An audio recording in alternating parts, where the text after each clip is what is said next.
The research dome trembled under the force of the winds outside. Twin moons hung low over the alien planet Varellos, casting a cold light through the dome's reinforced glass. Inside, a single human moved between workstations, unaware of the ancient danger his presence was about to trigger. His name was Ethan Deere, a technician assigned to restore the communications relay. He wasn't a soldier or scientist, just a systems guy. Fix the tower, patch the data, get out in one piece.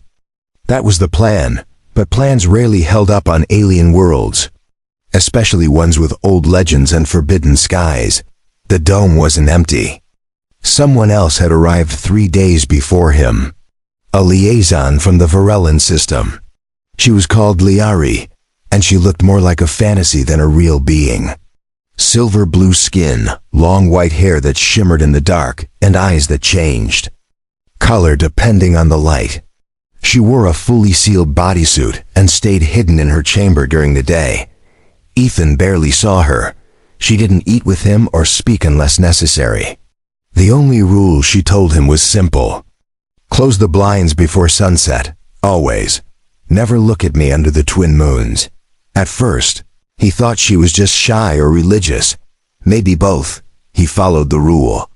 Every evening, he closed the steel shutters before the moons rose. On the fourth night, something went wrong. The dome's power surged, then crashed. The lights flickered out. The backup systems kicked in, but the automatic blinds failed to respond. Ethan ran to the console, trying to override the manual lock.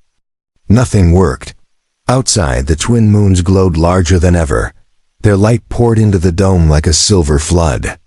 The sensors buzzed red, warning of radiation levels outside safe thresholds. Ethan turned, heart racing, and froze. Liari stood in the moonlight, breathing heavily. Her suit's surface was steaming, faint waves of heat rising from her body. Her eyes had turned bright white, and her skin shimmered with a glow he hadn't seen before. She looked almost in pain. He called out, "Liari, are you okay?" She didn't answer.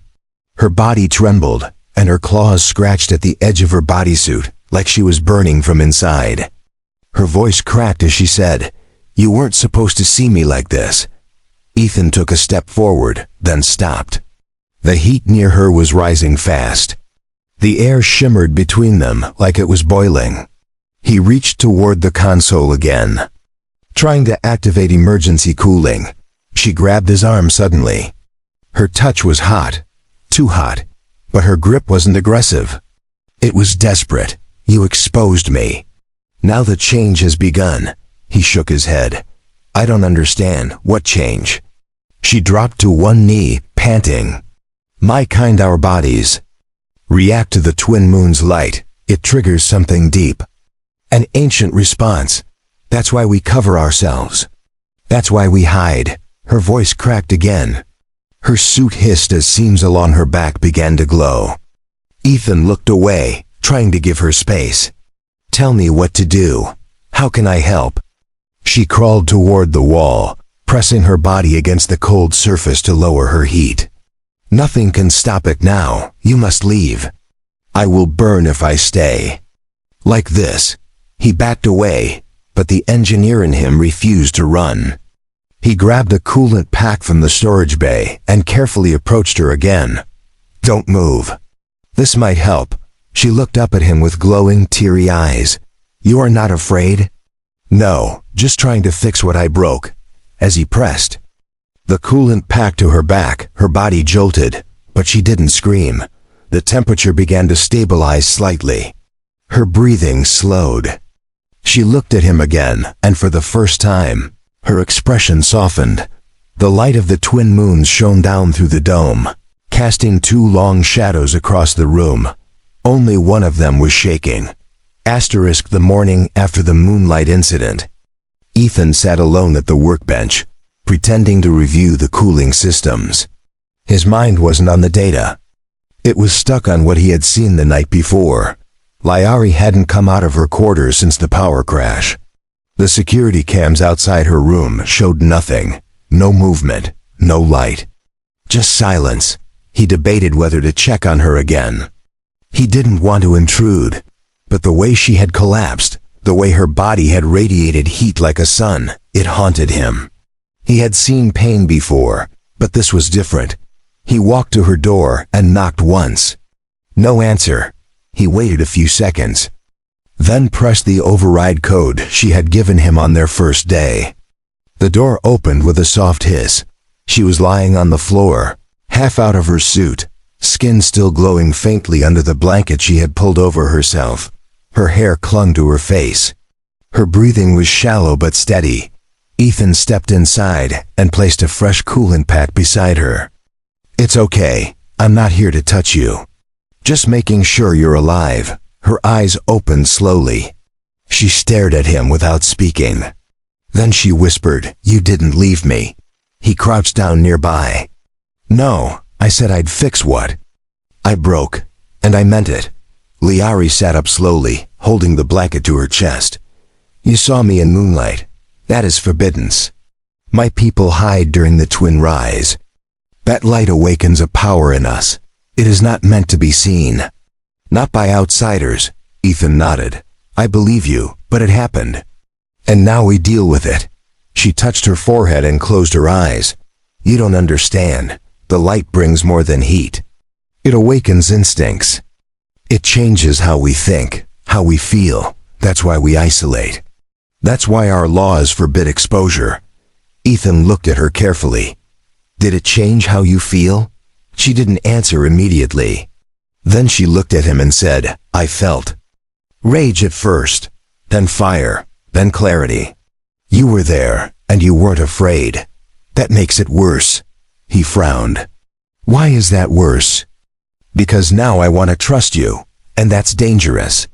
For me, for you, for everyone." Ethan stood up and moved back. "Then tell me what to do. If you want me gone, I'll go. If you want to erase the last night, I'll stay silent." She looked at the floor. "It's not about silence. The moons have marked me, and now I'm marked by you. If I return to my people, they'll sense the change. I'll be cast out, or used." He crossed his arms. "Used how?" Her voice dropped low. "Once awakened, our kind become less responsive. Stronger, sharper, but also bound. Those in power will see me as a tool. They'll chain me under the word of tradition. I will no longer be mine." Ethan's jaw tightened. "That's not right." She raised her eyes. "No, but it's how it is." They stayed quiet for a moment. The soft hum of the dome systems filled the silence. Outside, the moons were hidden again. The sky was a gentle blue. But inside, the storm still burned. Ethan finally said, "Then we don't let them find you. We keep this quiet. We finish the mission, then you choose where to go. On your terms." She blinked. "You'd help me, even after this?" He gave a small nod. "You saved me from the heat. I'll save you from what comes next." Liari stood, slowly regaining her strength. Her skin no longer burned. Her body was stable. But her heart was uncertain. She had always feared the moons. Now she feared something else more: hope. For the next 2 days, Ethan worked harder than ever. Every wire repaired, every circuit replaced, every system checked twice. He wanted the relay fixed fast. The sooner they finished, the sooner Liari could decide her own future. But the dome felt different now. Colder in places, warmer in others. Like something unseen was watching. Even the shadows near the corners of the room seemed thicker. Liari stayed quiet most of the time. She moved carefully, as if afraid of her own presence. Her suit remained sealed again, her face unreadable. But when Ethan passed by, her eyes always followed. Late one night, while checking power readings on the east wing, Ethan noticed movement outside. Something was approaching from the rocky valley. At first, he thought it was a scanner glitch. But then the shapes appeared on thermal view, 3 figures moving in tight formation. He quickly activated the alert beacon. "Liari," he said over the comm. "We've got company. She answered without delay. Stay inside. I'll join you. Minutes later, the figures reached the dome. Not raiders, not animals. They were soldiers, Varellan soldiers. Ethan recognized their armor from the diplomatic files. Elite enforcers of her people. They entered without knocking. The doors obeyed their codes. One stepped forward, a tall figure with golden shoulder guards and a long staff that sparked with built-in energy. His eyes locked on Ethan with no expression. Human, he said coldly. Where is the bonded one? Ethan frowned. The what? The one marked by the moons. She is ours by right. Her awakening binds her to the royal command. Her service begins now. Before Ethan could respond, Liari stepped between them. Her voice was strong. I do not accept your claim. The lead soldier tilted his head. It is not yours to accept. The law speaks. You are property once exposed. Ethan stepped forward, fists clenched. She's not property. She's a person. The soldier looked at him like he was dirt. This human has been corrupted by her heat. Remove him. 2 guards moved in. Liari reacted faster than anyone could follow. Her hand shot out, claws extended, knocking one guard into the wall. The other reached for a stun rod, but Ethan grabbed a nearby panel and hit the pressure switch. The door slammed shut behind them. Alarms blared. Security lockdown triggered. The dome's lights turned red. Liari moved to cover Ethan's back as the lead soldier raised his staff. You would fight your own? He asked her. I would fight anyone who tries to take my choice. The staff glowed with raw energy. But before he could strike, Liari stepped forward and slashed through the metal rod. Sparks exploded. He stumbled back, growling. This is treason. This is freedom. Ethan pulled her arm. We need to move. Fast. They ran to the lower levels, where the emergency tunnel led toward the landing field. Liari's breathing was heavy, but her movements were sharp. Her body, still affected by the moonlight, moved with more strength than before. They reached the hangar. But the shuttle was locked. Override code needed. Ethan cursed under his breath and started bypassing the panel. Behind them, footsteps echoed. Through the corridor, Liari turned to block the entrance. Her eyes burned like twin stars. She wasn't just defending herself anymore. She was defending him. Ethan's fingers flew across the console. He rerouted power, cut the locks, and slammed the hatch open. Go, now. Liari stepped back only after the engines roared to life. She leapt aboard, and Ethan followed. The ship lifted just as the soldiers reached the bay. Plasma fire hit the rear, but the shields held. They escaped into the dark sky, leaving the dome and its laws behind. As the stars stretched out around them, Ethan finally exhaled. He looked at her. She was breathing hard, skin glowing again, but her eyes were calm. She sat beside him and said nothing for a long while.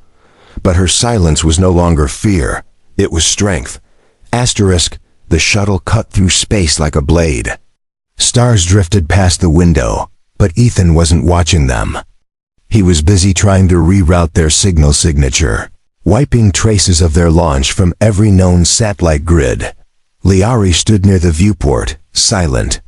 Her arms were folded tightly across her chest. Her skin glowed faintly, not from the moons this time, but from lingering energy inside her body. She hadn't said much since they escaped. Ethan looked back at her. You okay? She turned slowly. No, but I will be. He nodded. We've got about 6 hours before they find us. Maybe less.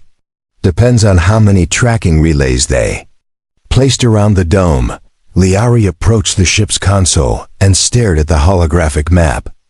We need a dead system, somewhere quiet. Somewhere no one cares about. Ethan pulled up the star charts. There's a mining rock near the edge of Zone R9. No settlements, no patrols, no law.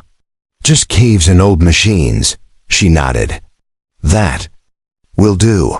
As he set the course, Liari leaned against the wall, exhaling deeply. Her body finally looked steady, no tremors, no bursts of heat, but her eyes carried a storm. She had turned from outcast to fugitive in a single night. Ethan brought her water and some nutrient bars. Eat something. You're running on moonfire and nerves. She took the food but didn't touch it right away. I never planned to awaken. I feared it for years. My people treated the moons like curses. They taught us to fear ourselves. Ethan leaned back in the chair. Seems like your people fear power they can't control. She looked up at him. They fear passion, heat, choice.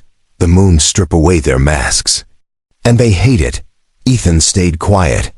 He understood that in a way. His own home planet had been filled with rules, orders, chains with nicer names. He had escaped them through stars and metal tools. But freedom always had a cost. A few hours later, the ship reached the mining rock. From space, it looked dead. Brown surface. Cracked crust. One abandoned outpost still clinging to its northern ridge. Perfect for hiding, they landed on the edge. And powered down everything. No signals. No lights. Just dark silence. Inside the shelter, Ethan started setting up life support. Liari lit a heat stone and watched him in silence. After a while, she finally asked, "Why did you really stay?" He stopped working. "Because you didn't deserve to burn alone." She stepped closer. "You could have walked away. Told command it was your mistake. Let them take me." He looked at her. "I don't walk away from people who fight for their own freedom. I've never met someone like you. And I wasn't going to let them cage that fire." Liari blinked. Her breath caught. For a moment, she looked as if she might say something more. But instead, she reached out and placed her hand on his chest. Her fingers felt warm, not hot. Gentle, not urgent. "I don't know what I've become," she whispered. "You became yourself," Ethan said. That night they slept under artificial light. But the moons of Varellos still echoed in her memory. They had changed her forever. Not into a weapon, not into property, but into a woman who now held her own fate. In the quiet dark of that rock, where no one could find them, Liari made a vow to herself. She would never again hide from her own nature. She would never again fear her fire. The days on the mining rock passed slowly. Each cycle brought silence, survival, and a little more peace. No soldiers arrived. No sensors picked up any ships.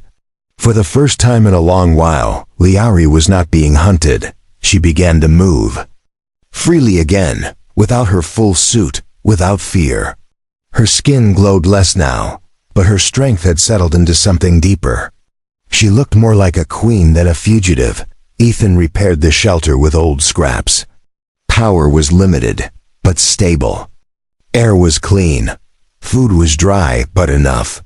He didn't complain. This place gave them something the galaxy rarely offered: time. One evening, as the stars blinked above the jagged cliffs, Liari walked beside Ethan near the edge of the crater. She stood still, eyes fixed on the horizon. "Do you think they'll come for me again?" Ethan shrugged. "Probably. But not soon. We left them guessing. They lost your trail. If we stay quiet, we stay safe." She looked at him. "And what about you? What happens when the next relay sends for you?" He smiled faintly. "I'll let them wait. You're more important right now." She turned toward him fully. "You risked everything for me. Not because you had to, because you wanted to. That changes things." Ethan stepped closer. "So does awakening. You didn't just survive the moons. You became someone stronger." She paused. "I still feel it inside. The fire, the connection. But now it listens to me. I'm not afraid of it anymore." They walked back to the shelter. Inside, the warmth of the heat stones glowed softly. It felt like a home, even if made from broken walls and salvaged power cells. Liari sat across from him. "When I was young, they told us the moons would burn us, that we'd lose control. that we'd become beasts. But I looked into the light, and it gave me clarity. Ethan nodded. You didn't lose yourself. You found it. That's rare. She leaned forward slightly. Would you come with me if I left this rock? If I went to another world? If I tried to build something new? Would you be there? He didn't hesitate. Yes, she smiled. Not the small, guarded one he'd seen before. A real smile. Free. Full of fire. Then we leave tomorrow. They packed what they needed and loaded the shuttle. The stars above them waited. New worlds waited. And whatever came next, they would face it together. Just before boarding, Liari paused and looked. Up. The twin moons were visible again, far in the distance. Like distant watchers in the sky. I don't hate them anymore, she said. They forced change, Ethan replied. She nodded, and gave me something I never thought I'd have. Choice. The ship lifted from the surface, cutting through the still night. The mining rock shrank behind them. The future grew brighter ahead. Their path was unknown, but their bond was unbreakable. Liari reached for his hand and held it gently. Her warmth no longer burned. It calmed. It promised something more than survival. Freedom.